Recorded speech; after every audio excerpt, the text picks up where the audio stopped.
firms are doing. This is working. I'm talking about this particular attorney. Because you listed them all separate. Each case is separate. So if you looked at them, you wouldn't have known it. I mean, how is this going to all And I just caught it this time. Well, here's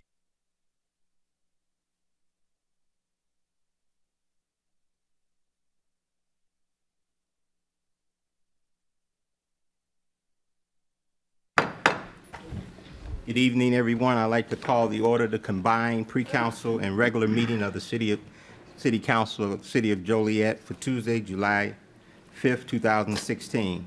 Mayor Bob Bodekirk presiding. We will be led by invocation by Pastor Dion Hayes of the One Vision Worship Center, after which he will lead us in the Pledge of Allegiance. Y'all stand, please.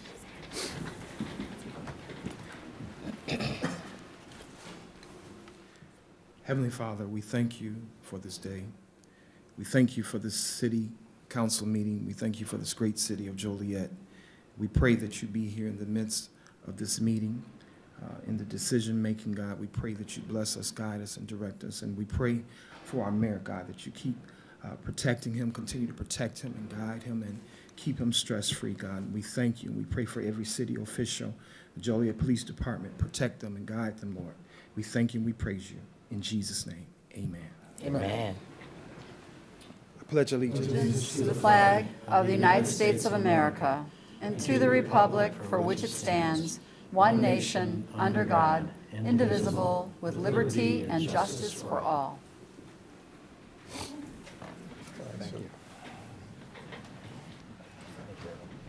Thanks. I appreciate the prayer. Thanks. Thank you, Pastor. I appreciate you so much. Thank you so much. We'll begin with roll call. Mayor Odekirk. Here. Councilwoman Gavin. Here. Councilman Girl.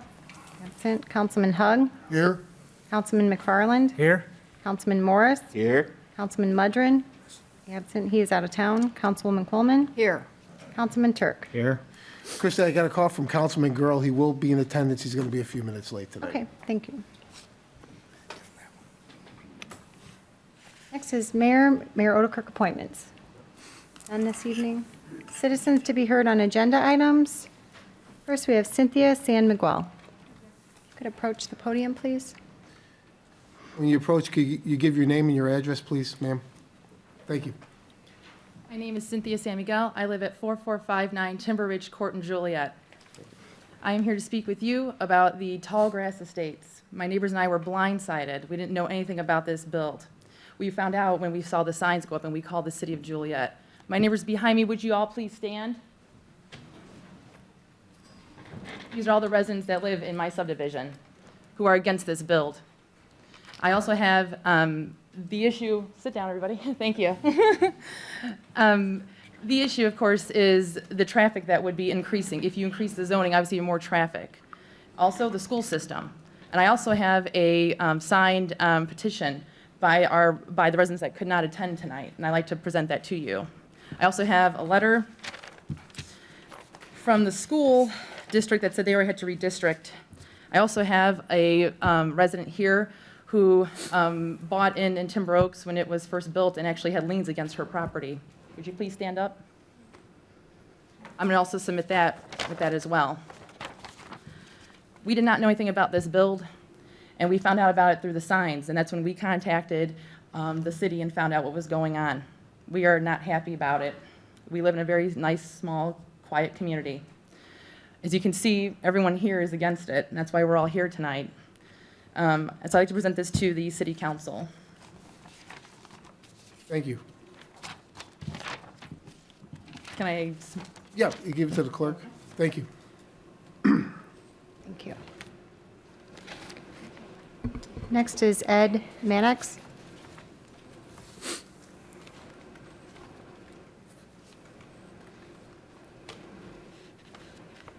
Well, I'm Ed Maddox, the developer for the Tallgrass community, and you know, primarily in Rod Tinelli's here is the engineer for the development that can explain more of the details and the particulars of the development.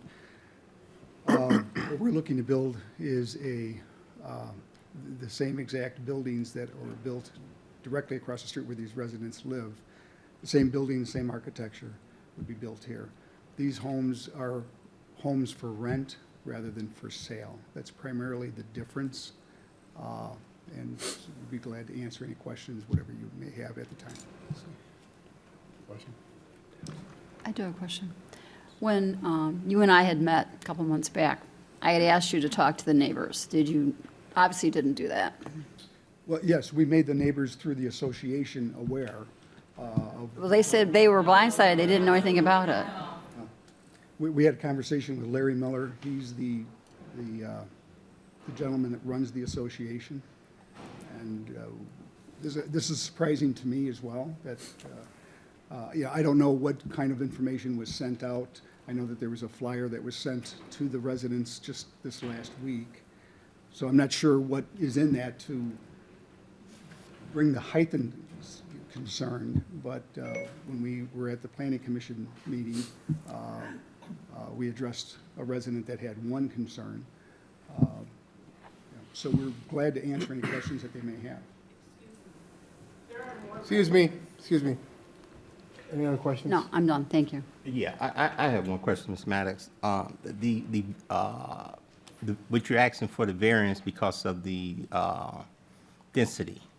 And I know I had some information on it, but maybe it slipped by me or something, but I thought we were going to be within the density that the city required. And it was just a formality that you were, presenting it to the city to let us know what, the project that would be going on. But from my understanding, I could be wrong. Is that? Well, this development was approved by the city for a multifamily development some approximately 10 years ago for 150 units of multifamily product. Our buildings are different, still multifamily. We've got fewer buildings, so we have more open space, more green space. But our density, because of the configuration of the buildings, works out to be 156 instead of 150. So we're 6 units beyond what's been previously approved on this site already. But yet, with that being said, the development overall is, appearance-wise, is a lot more open space, a lot more green space, because we've got 10 buildings instead of, 22 buildings, or whatever the previous development was approved for. So the previous development was for single family. No, they were They were multifamily. multifamily as well. They were 6-unit buildings, so there was a lot of them, rather than a 16-unit building, which is a stacked building, 8 units, and then 8 units on top of that. Okay. And this too, I think we talked about, what happens when you're not able to get the the estimated $1,400 a month rent for a unit if the market doesn't bring that? Well, we have a very extensive market research study done by Tracy Cross, and it's actually been done twice. It substantiates the market rents that we would be able to get for this development. We feel that this area, or actually all of Joliet, is in need of a higher-end rental market for young executives, anyone that wants to come here and work here, but maybe they're not fully committed on where they want to, what they want to buy, or what have you. This is a good place for that, and or for empty nesters, those kind of things. A lot of times, the multifamily is less expensive, but it's difficult to finance in today's market. Condominiums, once 10 years ago, when we built them across the street, it's the same building, but we were able to sell those because financing was available. Financing's more difficult. The requirements are more stringent than they were then. So the people that would occupy this new development, basically the same people. It's market rents, but financing and the requirements for financing are different today than they were then. And young families, young people coming into the area really don't have much of a choice. And that's why a lot of these developments have gone up in Naperville, Plainfield, right now at the Promenade in Bolingbrook. And I think Joliet is in need of a high-end, good-looking, well-maintained home for rent. Okay. I think just a couple more questions. The young lady had addressed the school issue. Have there been any conversations with your company and the school district in terms of bringing more children into the district? We have not directly talked to the school district.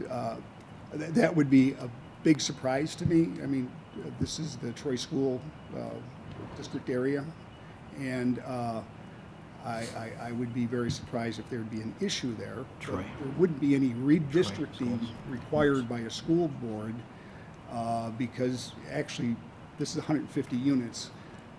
The type of people that rent these units are generally child-free. Typically, you know, the market studies for an 800 to 1,100 square foot unit is less than, it's approximately about 2 people per unit. And like a single family home would be maybe 3 to 3.5 people per resident. So the impact for multifamily of this type is less on the schools as far as the number of children than it would be if it was a typical single family residence. You know. Okay. But regardless, it still wouldn't require redistricting, I think is the term that was used. Right. And I do, again, vaguely kind of remember some talk about the infrastructure because it would be increasing traffic of that nature. Was there something that the developer was going to address? Or Yes, the infrastructure, I don't know if all of you are aware, but McDonough Street right now is only a half of a road. It was only built half the width that a typical road would be. With this development coming in, we will build the south half of McDonough Street, make it a full, road that meets the requirements of the city of Joliet. So it actually, from an infrastructure perspective, I think it enhances that out there rather than having a half a road with one curb instead of 2 curbs and narrow street versus a wider street. So from an infrastructure perspective, we feel that we're exceeding the need there, and this development would have 3 points of access, 2 directly into the only 20 acres of property, but it also has access from the frontage road and from, I think it's Timber Ridge Road, and then also McDonough Street. So it's got 3 points of access. Okay. Thank you. That's all I have. Yes. How you doing, Mr. Maddox? I think myself, as probably most of the council, have gotten calls from the residents. So I just had 3 quick questions. Just to clarify, none of the buildings, should the project go forward, will be higher than 2-story? Correct, just 2-story. Now, we talk about the density. Frankly, we're looking for a 1.8 unit per acre variance over our 6 unit per acre ordinance, correct? Yes, when we did Timber Oaks next door, where these people are living right now, we had a variance there as well. We were about 7.2 units to the acre, I believe. We could look that up exactly, but it was a little over, and the variance was used on that site as well. And these units are, when you think of rental, or properties that are rented, you think of common hallways, common corridors, general laundry facilities and things of that nature. These are all individual, separate entrances, separate laundry facilities, all of their separate utilities, water, electric, gas, are all separated in these units. They're all as exactly that was built across the street, the same building, the same architecture. The difference is it's for rent instead of for sale. And I think you answered my second question.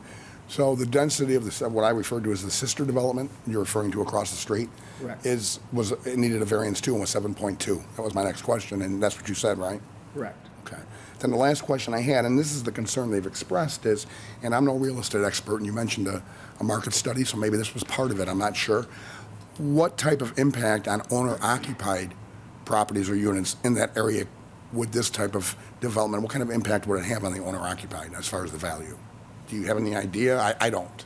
Yeah, well, my opinion is that this development will have a positive impact on the surrounding area. I think it would have a positive impact for the potential new business growth to the south of the regional mall or shopping district that Joliet is looking to attract. It brings more rooftops, more people that can help support some of those things. The use of this site is no different. If any of us drove out there, it would appear no different than across the street. The buildings are the same. Actually, the lots that these buildings sit on the tall grass site are much larger than the lots that the exact buildings are sitting on in Timber Oaks. And your engineers can verify that, but substantially larger by probably 15% larger. The building site plan is, per building, is much larger, much more green space in the proposed development than there is at Timber Oaks. And also, just to point out, this community has a pool, and clubhouse, and fitness center as part of the development as well. Meaning the tall grass. In tall grass, correct. That's all I have, Mayor. Thank you. Mr. Maddox, thank you for coming. I believe that Councilman Morris and Councilman Hug took all my questions off of my page, but getting back to the density piece, and I think that I just want to ask this one question: will the 156, the 150, be a deal breaker for this whole project if you were not able to get the variance or the waiver? Would that be a deal breaker? Well, actually, the waiver goes beyond 150. 150 was what was approved before. Right, yeah, but the We're asking for 156. 156, but if we eliminate waivers altogether, then it actually goes down to it's about 20 acres. So it really goes down to 120 units, I believe. You know, it would go down to, if we left it at 6 units to the acre, just so everyone's clear. That would be a deal breaker. These buildings are 16-unit buildings typically, Okay. and we So can when they make take- some 12. But we really just think, if you look at the land plan and look at what we've done next door, and maybe put the numbers aside for a moment and look at the site plan and the buildings that they're the same as next door, it's less dense building for building than next door. So I don't want there to be a misconception of density numbers. Next door we had a little pond there. We had an area to the east that was just a cliff that we left natural trees on. But that was part of the equation of calculating density. As an example, on this site, we could, if we wanted to incur more cost, we could purchase the hillside that's non-buildable, that's full of oak trees, to the east of this property. We could purchase that, pay money for that, and meet the requirement. Because the multiplication of the site would be, we could increase it to where we can get down to less units per acre, but the end result is that it doesn't look any different. Just because we own the hillside that's not buildable doesn't make the site look any different or live any different. And that was what was done on the site to Timber Oaks next door. That's why the density would have been maybe, 8, 9 units to the acre, if that wasn't counted. Thank you. The one thing that I did, I received a lot of calls regarding the project. Unlike the residents that are here tonight, those calls came to me with concerns about the infrastructure, the traffic. None was in opposition. None of the calls I received was in opposition. They were just trying to get more clarity.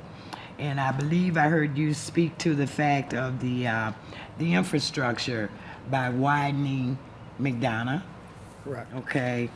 And then I believe, and correct me if I'm wrong, I believe you stated in your impact study that you did about the property value. And did I hear you just say that it enhances it, and that you are assuming that it would?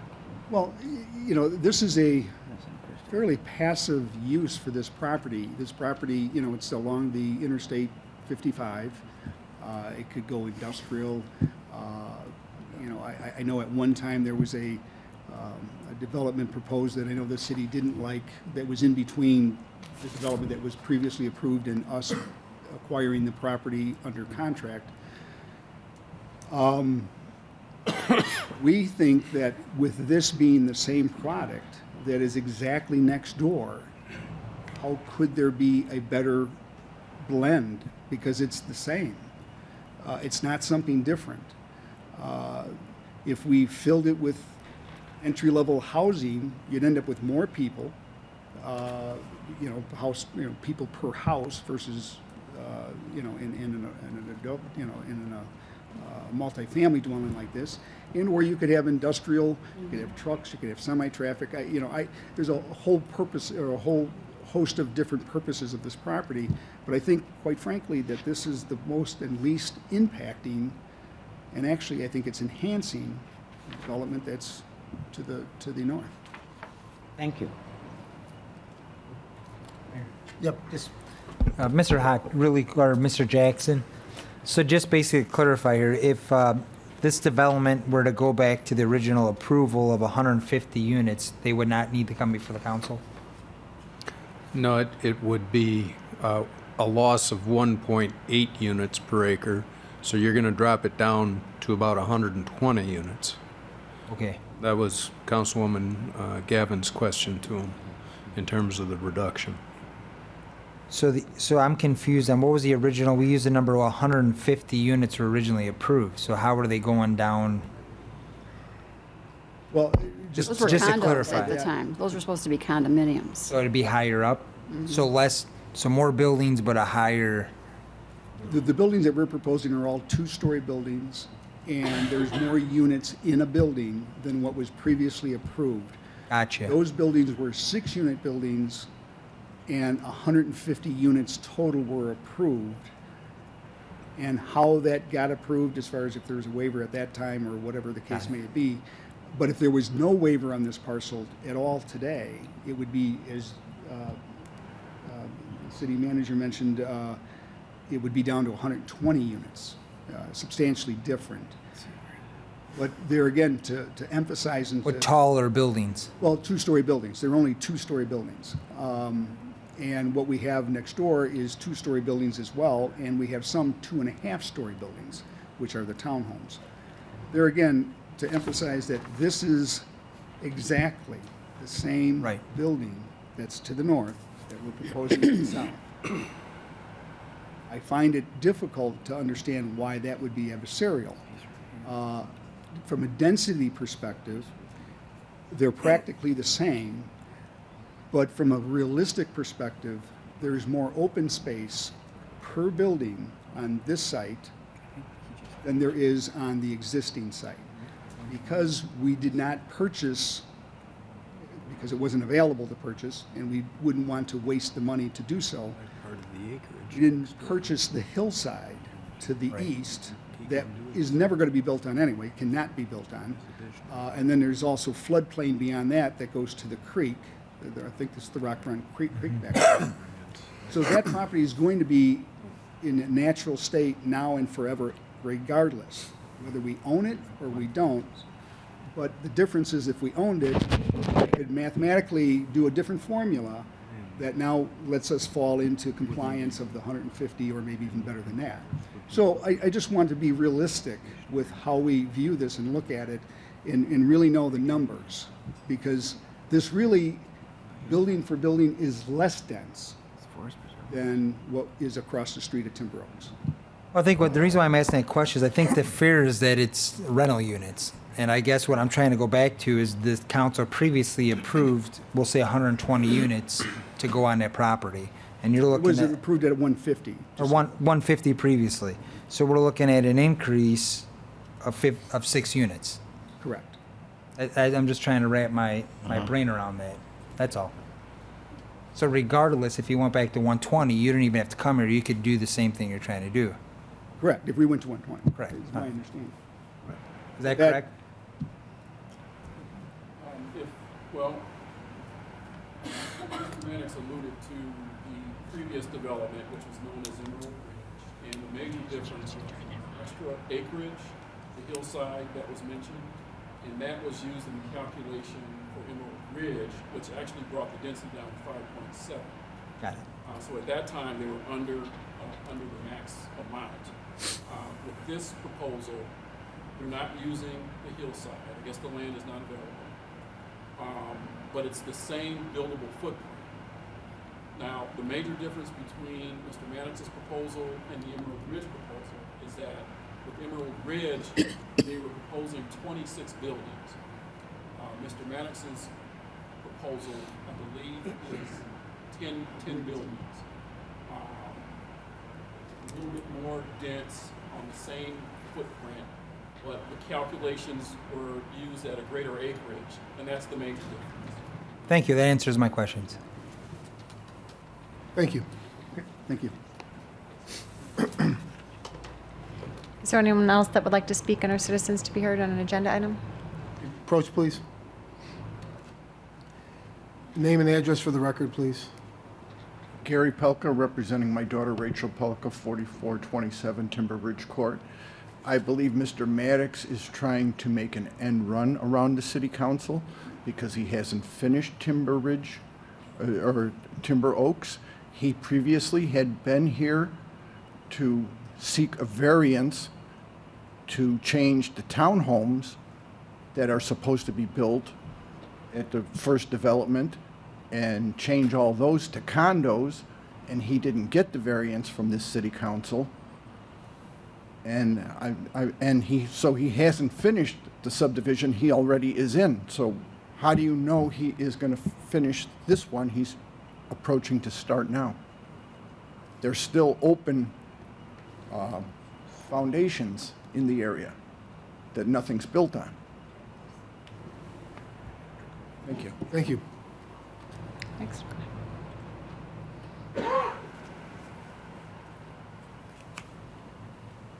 I'm Daniel Stempian, 4353 Timber Ridge Court. Just like the last gentleman said, these condo, whatever rental buildings are going to be built directly across McDonough from the open half of our neighborhood that's not built on. It is, like he said, it's foundations that are built. There are storage trailers that are stored on that property on a regular basis. And the other thing that was mentioned earlier, just this last year, Heritage Trail School redistrict their boundaries because the letter that they sent us specifically said the school is overcrowded and we can't handle all these children. It's not fair to the children. So they redistrict to move the children to different schools.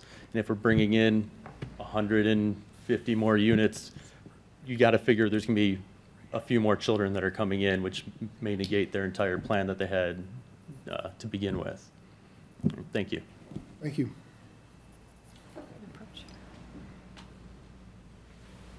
Michael Baldwin, 20343 Southeast Frontage Road. My house actually backs up to the new project.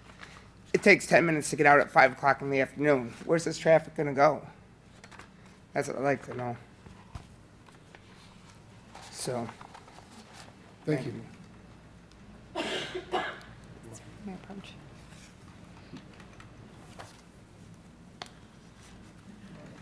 James Jenkins, I was here at the 4435 Timber Ridge Court. I was here at the Planning Commission meeting, and I spoke against it. Ever since Advantage Trucking moved in right down the road behind the McDonald's area, they use their frontage road to get in and out when they do their driver training, and that's really caused a backlog. And I imagine even what they do on McDonough Street, if they widen it, if you still want to use the frontage road, you're going to be sitting through extra green lights and red lights. So that won't alleviate the traffic problem on McDonough Street. But all the city services are already in Timber Oaks. The curbs, the city sewer, the water, electric, everything. And they haven't finished developing that. There's even a foundation for a building and they haven't finished it. So my question would be, why would they want to start a new project across the street that mirrors ours, but they don't want to finish ours? Now, to me, that don't make much sense. If all the services and the roads and everything are already done, all I got to do is slap the buildings up. Second thing is, how much money is the city going to get off property taxes off these rental units? Are they going to be more than what, if those were condos, what the property owners would pay? Or is there going to be less money coming in? And if it's going to increase our value, then why can't we, as homeowners of the condos, rent out our condos if we had to move or something? We have clauses in there to keep us from renting our units out even if we own them. And why do you ask that? Because the answer we got is that if you rent, it decreases your property value. So if they put all these rentals in across the street, how can our property values go up? That's all I want to know. I'd just like to hear them come up and give some answers. Thank you.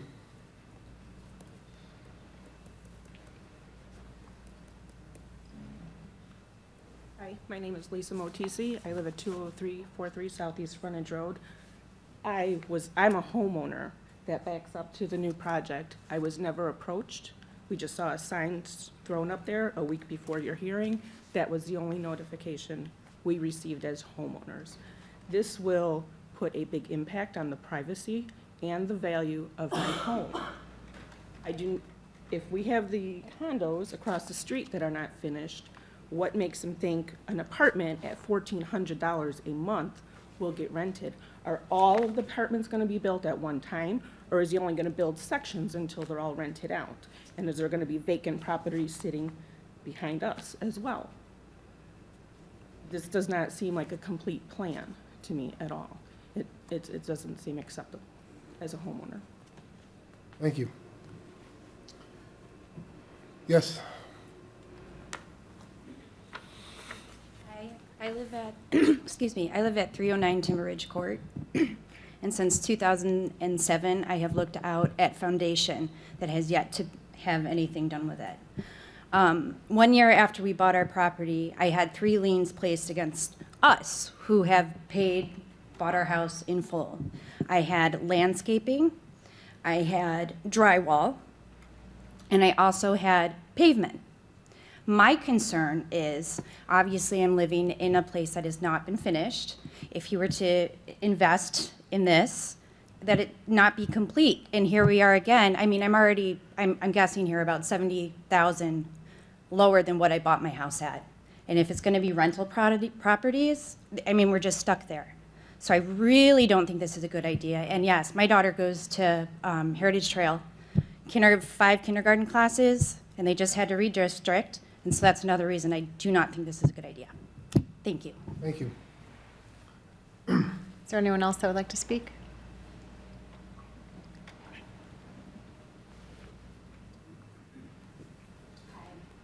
My name is Nicole Al-Khatib. I'm at 4355 Timber Ridge Court. As original homeowners, we paid anywhere between $175,000 to $190,000. We're lucky if we get $110,000. I look out my patio and I have weeds and hills and a big white trailer for probably about 2 years. And in Timber Ridge, we were supposed to have the pool that he speaks about and the health club that he speaks about, but he never finished it. So it'd be nice if somebody finished our neighborhood before he goes and starts some huge project. And my son is also at Troy Heritage Trails, and they have been redistricted. So I can't imagine if we're having a hard time selling now, if they build the exact same buildings that we are in, how that's going to enhance our values. Thank you. Thank you. Anyone else? Well, you know, why don't you wait till we get to the, comes up on the agenda. Next is the approval of the agenda. Is there a motion to approve the agenda as written? with Mayor? Yeah. As far as the agenda goes, I think there's a lot of unanswered questions here with 311-16.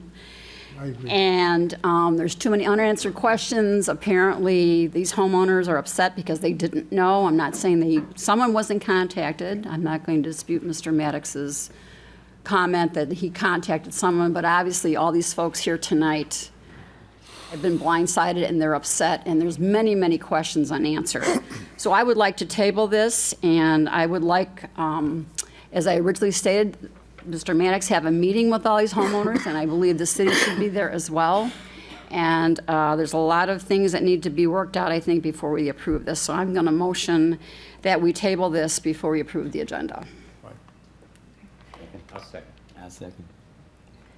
It's been motioned and seconded to approve the agenda as written with the following change. Table Council Memo 311-16, which is an ordinance approving a preliminary planned unit development for Tallgrass Estates subdivision. Also want to note we'll be voting on items 318-16 and 319-16 separately this evening. Councilwoman Gavin? Aye. Councilman Hug? Yeah, Mr. Maddox, I would strongly encourage you to probably go beyond whoever you contacted from the HOA itself to the individuals and actually have a meeting and that they can show up to. There seems to be a lot of questions that you might be able to answer. So aye. Councilman McFarland? Aye. Councilman Morris? Yeah, I too think that the residents was kind of blindsided and probably not, intentionally, because I know you said you reached out to someone, but I think also maybe the school district need to be, informed, at least to get an input on what's coming into their district. But I vote aye for the table. Councilwoman Coleman? Again, I would like to see city staff there along with the homeowners and some council members if they want to attend. And we need to work out what's already been done and probably get that finished as well. But that's why I think we need more communication between the developer and the homeowners association and the city as well. So that's why I'm going to vote aye. Councilman Turk? Aye. Motion carried. Under Council Committee Reports, Public Service Committee Report. Public Service Committee met this afternoon. Public Service Committee is comprised of Councilwoman Gavin and myself. All change orders, ordinances on the agenda tonight, we passed. The only thing we asked, which we voted to, will move the table, is the contract. Let me pull this up here. It's Council Memo 319-16, request to award a contract for design and project management for the rehabilitation of the Billy Lee Mocker Bicentennial Park Foundation to the Hitchcock Group. And I'll let my fellow council members jump in here also, but it was our understanding that the $150,000 that we voted to budget for this included the construction of the actual fountain, and coming back with the $75,000 design and consulting fees kind of cut the project in half. So the committee asked the staff to go back and kind of bring up some concepts. Am I correct? To bring back to the Yes. committee and potentially have some in-house folks oversee this. But Larry, you had a lot to say at the meeting, so I'm gonna let you kind of put it in a nice little box and put a bow tie on it. Bottom line is, normally, what was brought up is, on any project, engineering accounts for 10 to 20%. And as it stands now on the projected or proposed budget of $150,000, if all $75,000 went to design and engineering, that's well above the 20%. And to get $75,000 into it before you decide whether or not you're gonna have enough money left over, or you're gonna have to expand that $150,000 the council already approved, that we need a little bit maybe preliminary. So you are correct, Councilman McFarland, that we suggested that they, do some preliminary investigation into it. But one of the things we suggested, and I believe Alfredo's going to do, is to reach out to areas that have put in a new or converted a fountain to this, what they say, with zero depth, and what they paid. I mean, we can get a ballpark out of that. So that's where I kind of thought it was left, to get a ballpark of what it might actually. Is there any chance at all to do the engineering at $75,000 and finish it at $75,000? Because that's the $150,000 budget that we have, or that we put forward as a council. Mr. Chair, I also like to add that I believe that there is a committee that was established to work on this. However, I'd like to hear some more input from the committee itself in terms of what they're looking at in terms of design and being able to complete under that budget. Like Councilman McFarland said, we were under the impression, at least I was, that the $150,000 for the project was set aside for the design and construction of the project. And so I kind of want to hear more from the committee. There are some very good members on that committee. We'd love to hear from you as well. The last thing just to highlight, this evening we'll be approving the application for a drive-through permit for the new First Midwest Bank that's going to be at 212 North Chicago Street. That concludes our report. Thank you. I show no other reports. Under consent agenda, approval of minutes. It's recommended the minutes of the pre-council meeting held on June 20th and the minutes of the council meeting held on June 21st, 2016 stand approved as recorded. In council memos 306-16, regular payroll for May 13th through May 26, 2016, $3,325,283.53.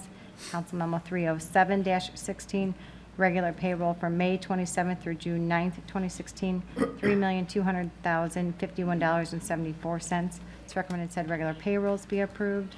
Is there a motion to approve said consent agenda items? Move to approve. Second. Been motioned and seconded to approve. Councilman Hugg? Aye. Councilman McFarland? Aye. Councilman Morris? Aye. Councilwoman Coleman? Aye. Councilman Turk? Aye. Councilwoman Gavin? Aye. Motion carried. Under licenses and permit applications, Council Memo 309-16, an application for a drive-through permit for First Midwest Bank at 212 North Chicago Street.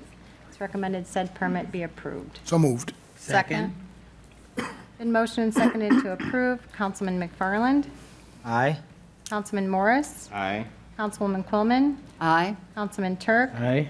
Councilwoman Gavin? Aye. Councilman Hugg? Aye. Motion carried. Krista, I think there's a little confusion. Just so you're clear, what we voted on tonight was to table the matter, so there won't be an up or down vote. We are encouraging the developer to meet with you to answer the questions that were posed tonight. So just, I'm not, you can leave if you want. All right, thank you. You're welcome.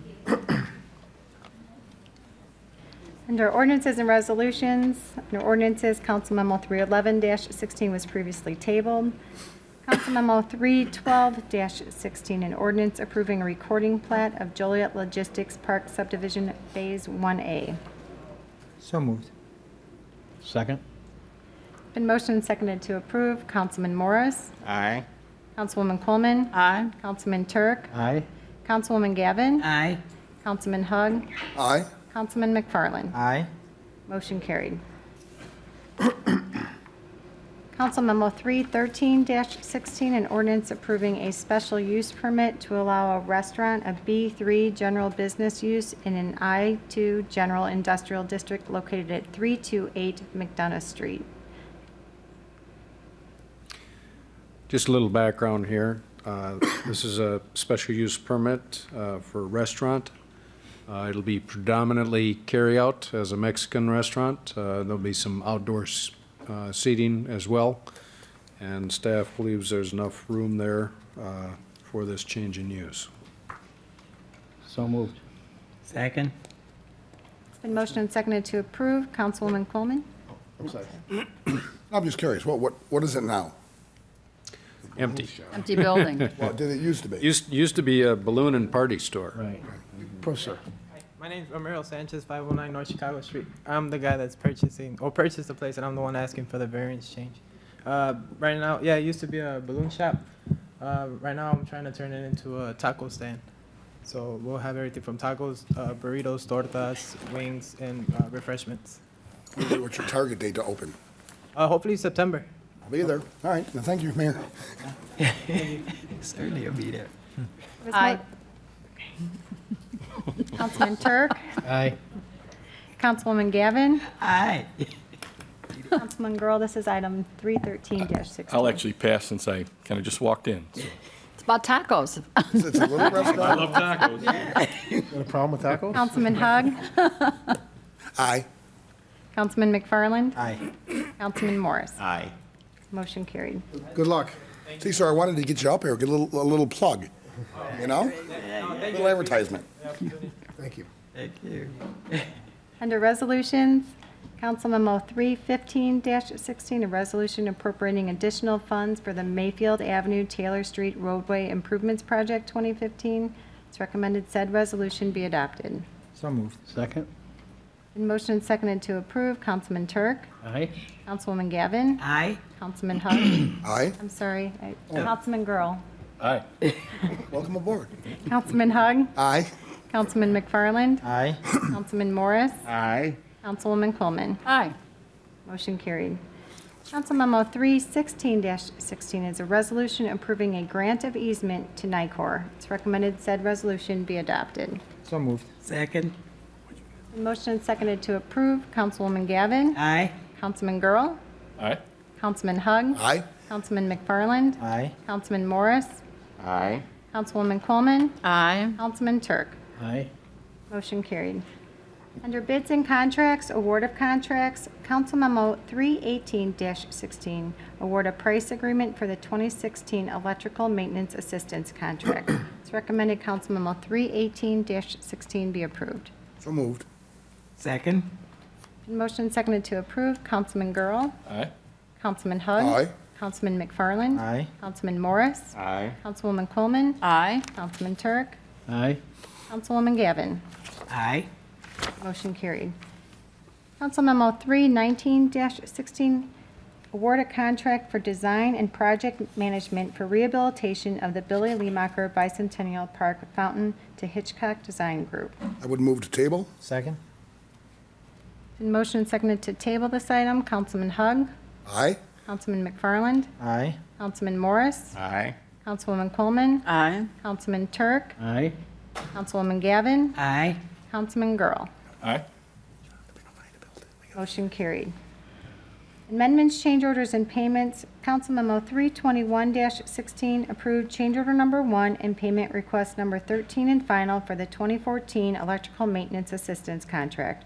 Council Memo 322-16 approved change order number 1 for the Laraway Road, east of Illinois Route 53, Rowell Avenue Roadway Improvements Project 2015. And Council Memo 323-16 approve a change order number 3 and payment request number 5 for the Mayfield Avenue Taylor Street Roadway Improvement Project 2015. It's recommended Council Memos 321 through 323-16 be approved. So moved. Second? In motion and seconded to approve, Councilman McFarland, Aye. Councilman Morris, Aye. Councilwoman Coleman, Aye. Councilman Turk, Aye. Councilwoman Gavin, Aye. Councilman Girl, Aye. Councilman Hug. Aye. Motion carried. Next is the city manager's report. I'm going to defer to the city attorney, add a few comments. This is just, I just want to give council an update on the dog hearings that we've had so far, and there are, I think 15, we've had either 15 or scheduled, either 15 or 16 since the start of the year. So this is something that's really amping up, so anytime we want to bring somebody aboard, that would be appreciated. But it was a great idea, just because I'm getting a lot of calls, and actually I spent probably 20 minutes today talking to one of the victims, and they all pretty much say the same thing, how they're scared now, they used to not be afraid, and this kind of thing. So it's really something that it was really, it's nice that council took something like that and moved forward with it, so. I'm having Human Resources work with the police chief on developing criteria for that position. So, Jim, we're scheduled to have that at our next public safety, right? if we can, yeah. In a month maybe or so. we'll get it, yes. Thank you. I have a request for closed session. Next is new business, not for final action or recommendation. New business, Betty? I got two items. Mr. Hack, a couple things. First one is, we got an email sometime back that you were looking to potentially partner with the county, a little bit like Lockport does in terms of e-recycling. I've received several emails and calls asking what the city's doing with our electronics. I noticed just driving Sunday, going to previous Sunday, heading to St. Joe's Park, I passed 3 TVs in the front lawns of folks by the curb, and we no longer collect TVs. So I was just curious, where are we at on the status? Are we still looking at that? Is it something that we could potentially do? I know Lockport budgeted $200,000. I believe the county gives them $15,000 a year. They do 2 days a week. Is there any movement on that? Yes, there is. There's nothing firmed up yet, but we give $10,000 a year, excuse me, to the county for their Recycle-Palooza. And we're in discussions with them utilizing that money towards a monthly pickup at a couple of county locations. We're working out the details on that. It looks like that will happen, but I really can't say how it'll happen at this point. The details are being worked out with the county. In the meantime, we've been approached by Waste Management for the electronic recycling as well.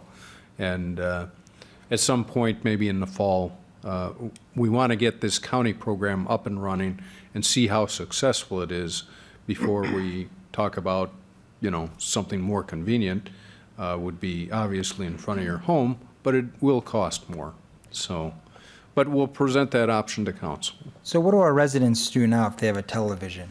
I know before you could call and they'd come pick it up, and I believe there was a $25. So, maybe Alfredo can address this. He was here earlier. If somebody has a TV out front, what is neighborhood services? I think at the moment they should keep it in their garage, but probably a month from now we'll be able to have this drop-off site or a couple of drop-off sites here in Joliet. So it's on a important to regular let monthly basis. So it's important to allow residents to know that there is no pickup, that it does no good to keep them in the front And we've been yards. doing that. It's up on our website, so that people know, and we tell people all the time. So Another question relating to recycling and garbage is, I noticed, and I was actually down by our yard off Cass Street, seems as if there's a surge of folks dumping tires. And I know we have some type of clause in our waste management contract where individuals could set out so many tires per week for pickup. I think they can set out unlimited, but usually people have no more than 4 at a time.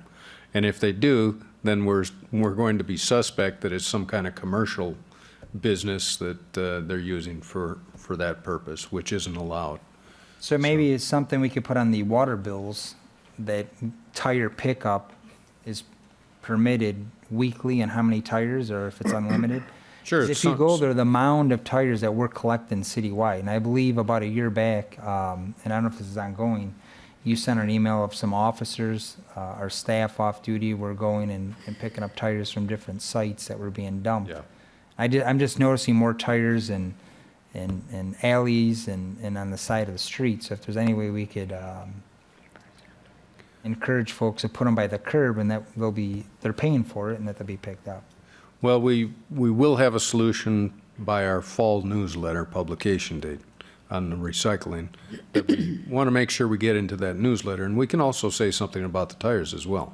Yeah, even if we can get on the water bills with the tires now, if we're paying for it. I don't think the residents are informed that they're able to leave tires at the curb, because I'm seeing 2, 3, 4 tires just laying around, especially in my own subdivision. And then lastly, if we could have staff at some point in Larry's district, your mother-in-law's favorite restaurant there on Plainfield Road, the center. I know we did wood chips on Larkin and McDonough, and then on Cass Street, 53 downtown. Could we get staff to do wood chips between, I would say it's what, was it Von Ash to, not Von Ash, it's Voyager to Hennepin at Center. the Home Depot, the Dunkin' Donuts, the Diamonds, the Red Lobster. All the wood chips there, I believe, are gone. And some of the restaurant owners asked if we could at least spruce that up. That's all I have, Mayor. Yeah, just one thing, Jim. I talked to Jim Tiber. I guess I got a couple phone calls from some residents in the Silverleaf about the dead trees. And Jim, I know, working with it the best they can. Is it any way we can notify the residents there that they're not forgotten, that we coming? Because every probably other week or so, a different person called. I think they had an association meeting, and somebody might have mentioned it there and kind of got everybody thinking that. Well, at least twice a year now in our city newsletter, we put something in there about Emerald Ash Borer.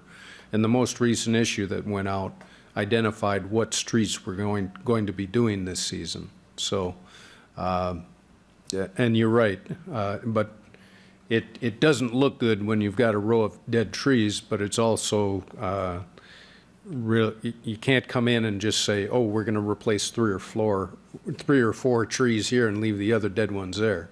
So we come in and we take care of blocks at a time and coordinate the replanting program that we have with the removal program.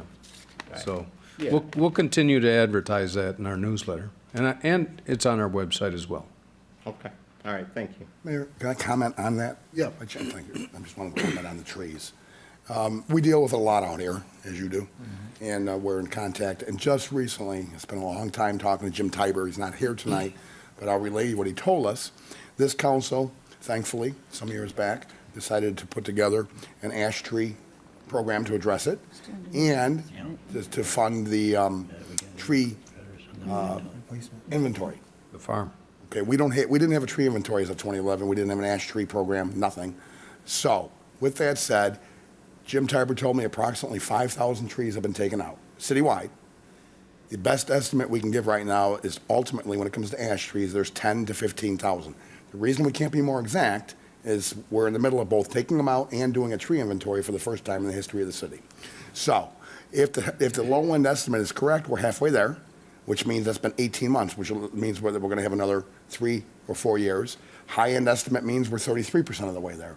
That's where we're at right now. And what's been happening out in my district and in John's district is when we get complaints, Jim will himself or send someone to look at the tree that they say is not only dead but dangerous, and they do some kind of testing in the bark and maybe drill into it.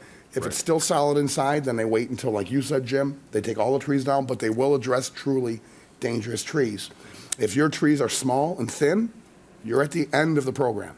They start with the older subdivisions, not because they're older, but because the trees are older and bigger.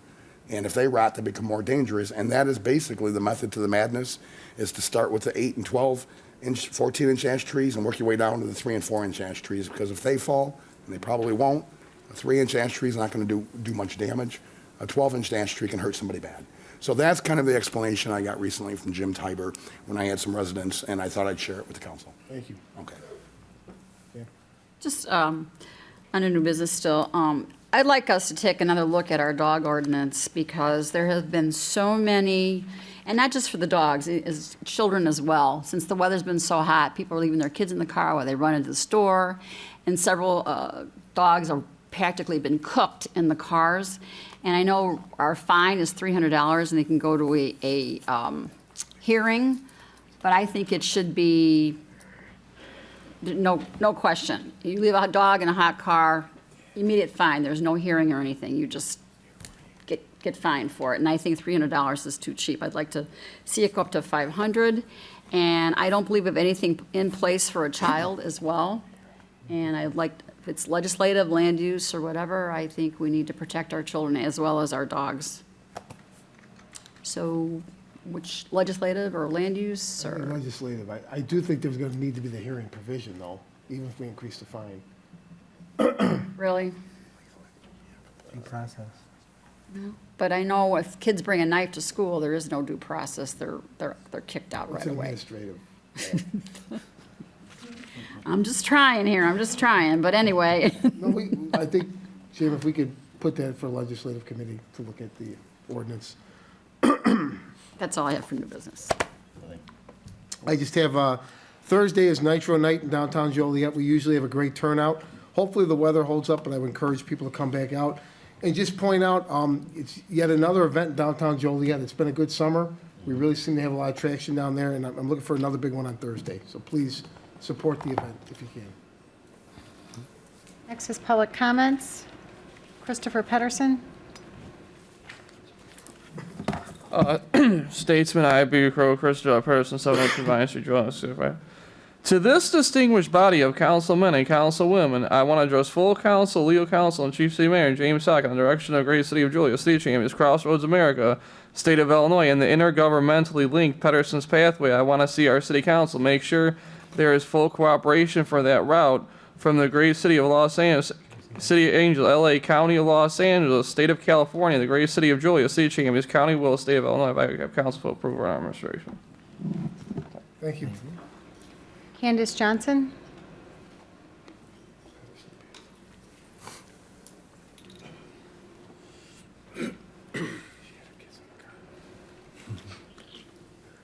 Good evening, Candace Johnson, St. John's neighborhood. August 1st is coming very soon. We finally have approval to go into Evergreen and to be the actual, I guess, owners but not managers of Evergreen. And so I would like to know if the city has begun to come up with a plan yet. As St. John's residents, we have not really heard anything from the city. We had, I believe, 2 meetings with Holstein regarding coming up with a plan, but nothing has really been told to the residents of Joliet yet. And so I would like to know, with you guys being able to get access next month, if you guys have come to any, head to what you're deciding to do with this. And then that was my first statement. My second one is, in Joliet, there is a historic home that is on the National Register of Historic Places. It's located on Union Street. And right now, I believe Neighborhood Services has it on the list for to tear it down. It has been postponed with the Joliet Historical Preservation Commission until the 27th of this month, but I would like to see if it would be allowed to go to auction first. No one has known that this house is available to purchase. It hasn't been listed for sale. No one has noticed, or it hasn't been advertised that it's $20,000 or a little more than $20,000 past due in taxes. I would like to give the home a chance for someone to buy it and fix it up, especially since it is historic. It is on the registered list for historic homes, and I don't feel like tearing it down would be necessarily the correct thing to do without giving it a chance to be refurbished and bring it back to life. What's the address? 209 Union. It's the Dougal, I don't know how to say it correctly, Dougall home. Dougal. Thank you. Thank you. Mayor, if I can address the concerns on Evergreen Terrace. Since the start of the trial, the city has not had access, and so once we get possession of the property, Holston Management Group will hire a professional firm to come in and evaluate the condition of every unit there. And once we know that, then we'll be able to discuss further what our options are. Thank you.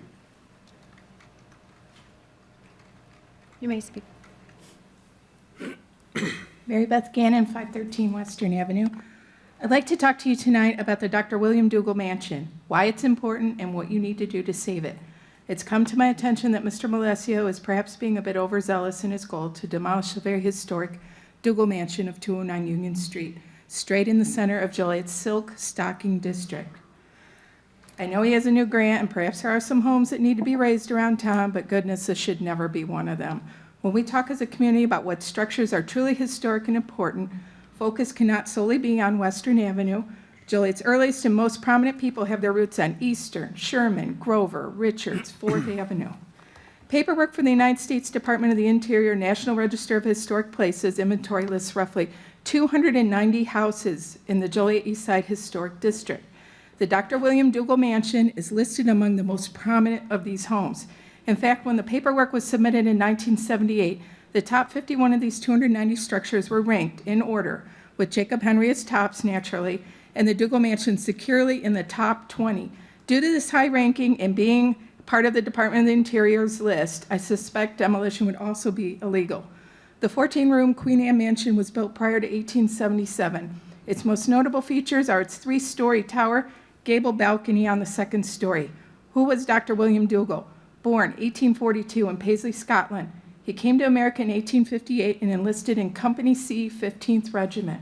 He participated in many important Civil War battles, including the Siege of Corinth. Eventually, he was commissioned captain of the 13th United States Colored Infantry.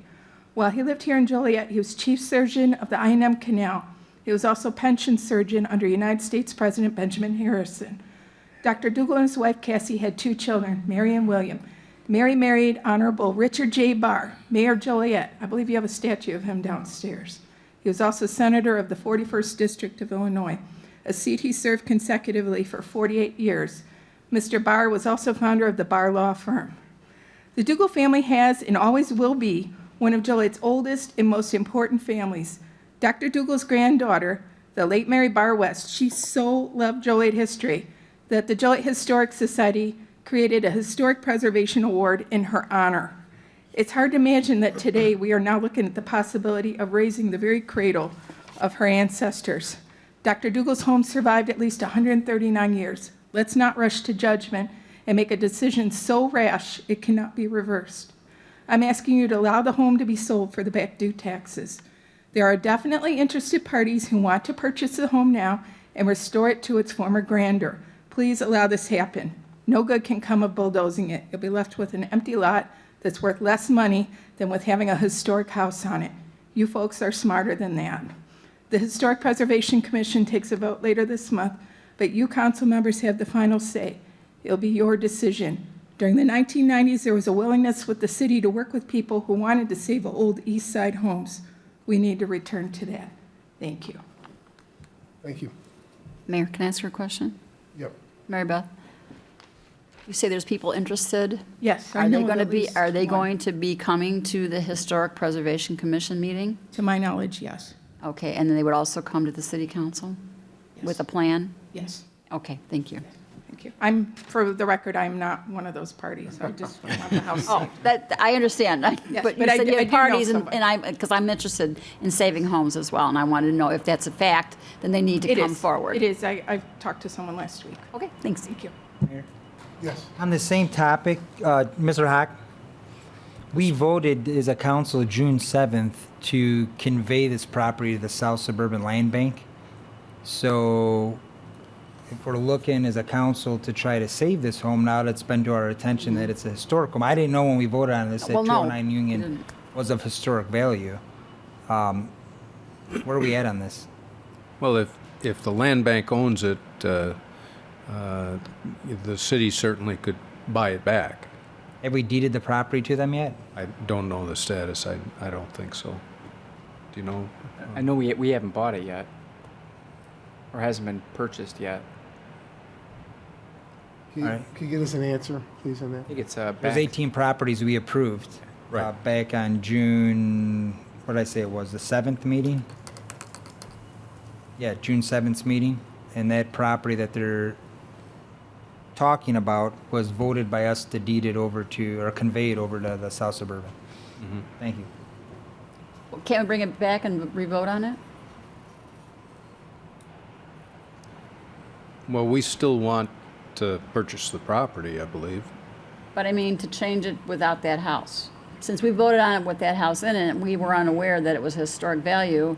Can't we as a council bring that back and re-vote on it since nothing else has happened up to that Well, point? if the land bank owns the property, they could turn around and sell it to an interested party. If I'm sure they'd be interested. You know, their goal is to make some money so that it funds, you know, itself and makes it self-supporting as a land bank. We need to So be made aware of these historic properties. if somebody is interested in purchasing it in an equivalent amount of the back taxes, then I'm sure they'd be more than willing to sell it. But I guess the question here is if what we voted on, and if you go back to the council memo, it states that we will purchase it, correct? The properties on the attached list were not brought back, or were bought back for taxes by private investors. It's indicating that we then will purchase it and then deed it over. So I guess the question is, why would we do all that legwork to deed it over to them and then have them do it?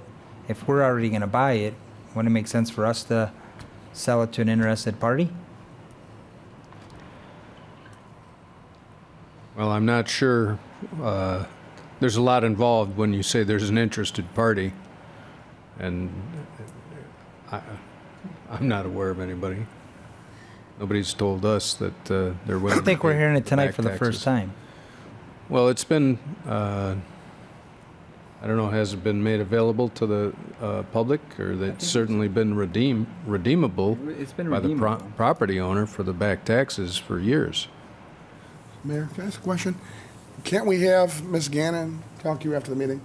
She says she's got a legitimate interested party. Let's get it rolling. If she, are you, Ms. Gannon, That's prepared to fine. give a name in private?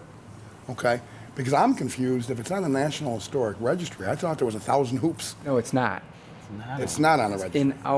It's in our historical district. Okay, so it's not on the state or national registry. Correct. Okay. I guess a more fundamental question, if there's people who want to buy the property, why are we involved in it at all? Why is it in a conveyance between the current owner and whoever wants to buy the property? They could have approached the property owner years ago and purchased it from them. And, I mean, it's been listed every year that back taxes are owed on it, as all properties are. Mayor, I think what happened is there was a big article in the newspaper about not only the McDougal home, but also 903 Western. And that's what the attention is tonight. So that's how everyone has found out that this has historical value, as does the 903 Western home, which has been in foreclosure. And I've been working with Alfredo about that one because the neighbors have had many complaints about that home as well, falling into disrepair.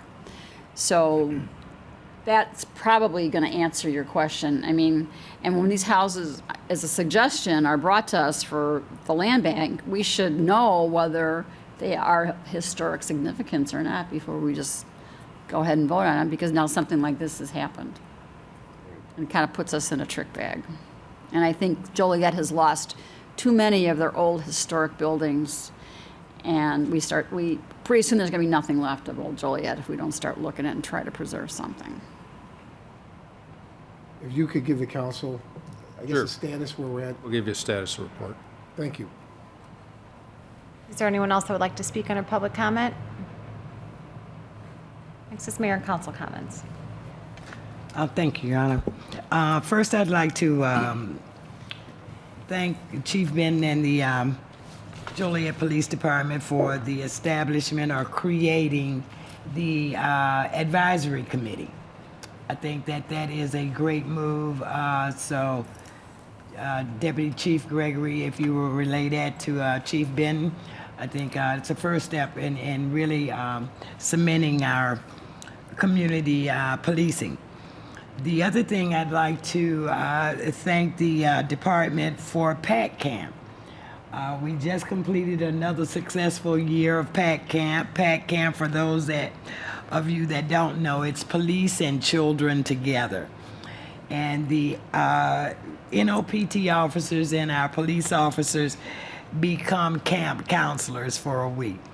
And so the children get an opportunity to spend that time with the officers and see a whole different dynamic of what our Joliet police officers are doing on a daily basis, as well as interacting with them and building a great relationship there. So we have seen some great impact with that. Deputy Chief, please thank the department for their hard work. I know spending a week with those kids, and they had a full schedule. So the children got a great benefit. And this year we were able to include the Warren Sharp Center along with the Forest Park Center. So we're expanding a little bit. So if we find more grant money, we might be able to expand it a little better. So thank you so much for that.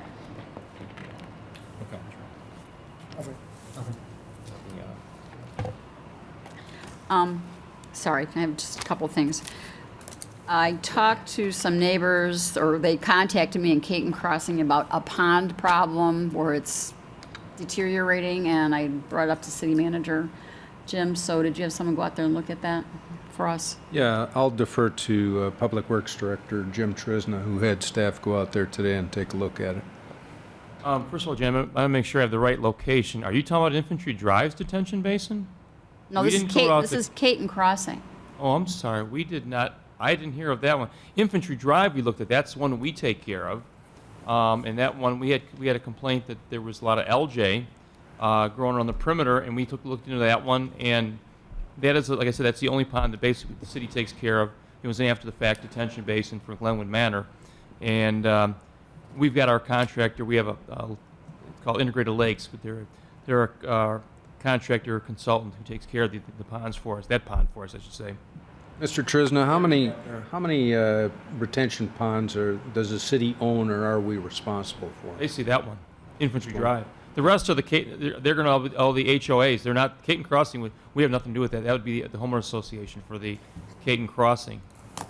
Okay, then maybe can we have someone go out there or call the person that called me? He's in charge of the homeowners association, and explain everything to him. And we might have to make that a special service area. Sure, if you've got a name. They said they've gotten, let's see, estimates on what the cost would be, anywhere from $100,000 to $300,000. It's deteriorating, and there's sludge, and it's all in an email that I have that was sent to me. So perhaps. We've got copies of the email. We'll Okay, follow that up I on sent it. to you. Yes. Okay, so perhaps we should contact the homeowner and go from there, if that's the case. Okay. Okay, thank you. That was it. Mayor, could I please comment on that, because it directly has to do with mine? Sure. There was some confusion, we got it worked out, so the only comment I'm going to make, and see, we talked, Jim. Yeah. Jim Trisna, you correct me if I'm wrong, we've been through this a lot between myself, yourself, Mike Ulitz, Jim Egan. If there's a homeowners association, they own the retention ponds, and it's a common area.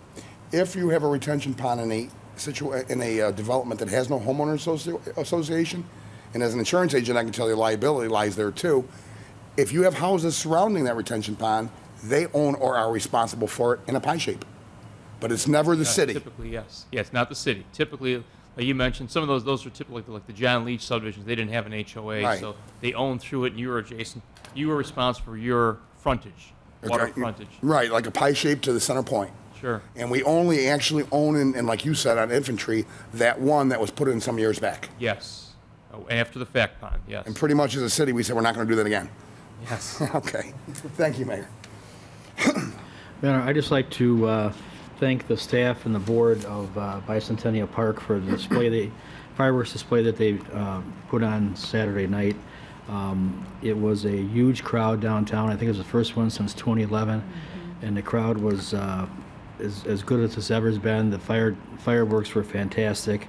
I was down there about 2:30 that afternoon, and the whole staff of the park were there setting up. So I don't know what time they got there, but you know, it's nice to show up and just have everything done and see the fireworks, but somebody has to do it, and they did a great job. So I just like to congratulate them, and also the Park District and the Chamber and whoever put the fireworks on, the rest of them at the stadium last night. Another good crowd, and looked like a lot of families had a great weekend.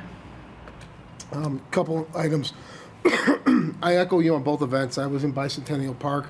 Great job by the staff, Jim. If you could compliment them for us, they really were working hard. It was a big turnout, and the impression I got overall is that people were really happy to see those fireworks back. So it's something I'd like to see happen in the future. I was also at the stadium last night. Thank you to the Chamber of Commerce and everyone who donated money for those fireworks. I would like to also thank the Park District for the Taste of Joliet that they put on. It was a great success this year. I think they estimated between 55 and 60,000 people came to that event. Obviously, many of them are Joliet residents, but many of them aren't. Many of them are coming to our city to see the musical acts that are being booked by the Park District. So great job, and thank you to everyone on the council who was out there supporting the city. As ambassadors to the city, I think it's important that we support the Park District and are actually present at those events. So thank you. I think everyone on the council was there at one point or another. I'd like to also mention the Housing Authority. Again, many of this council was there for the ceremonies down on Water Street in McDonough. That's a $19 million investment that's happening in that neighborhood on the south end of Joliet in the demolition of the public housing and the new construction that's going to go on. So I think it's a great success story for Michael Simelton and his staff at the Housing Authority. And I think it's a great story for the east side of Joliet that there is new developments coming in. And then finally, a couple weeks ago, Road 1 Logistics had their grand opening in Joliet. This is a company originally out of Boston, Massachusetts that has come to Joliet. So again, another ribbon cutting, the grand opening to our south, and again, more jobs coming into our area. So congratulations and thank you to Road 1. And that's all the comments I have. Is there a motion to go into closed session to discuss personnel, collective bargaining, land acquisition, or conveyance pending or threatened litigation, after which the meeting will be adjourned? So moved. Second? Motion seconded. Councilman Morris? Aye. Councilwoman Coleman? Aye. Councilman Turk? Aye. Councilwoman Gavin? Aye. Councilman Girl? Aye. Councilman Hug? Aye. Councilman McFarland? Aye. Motion carried.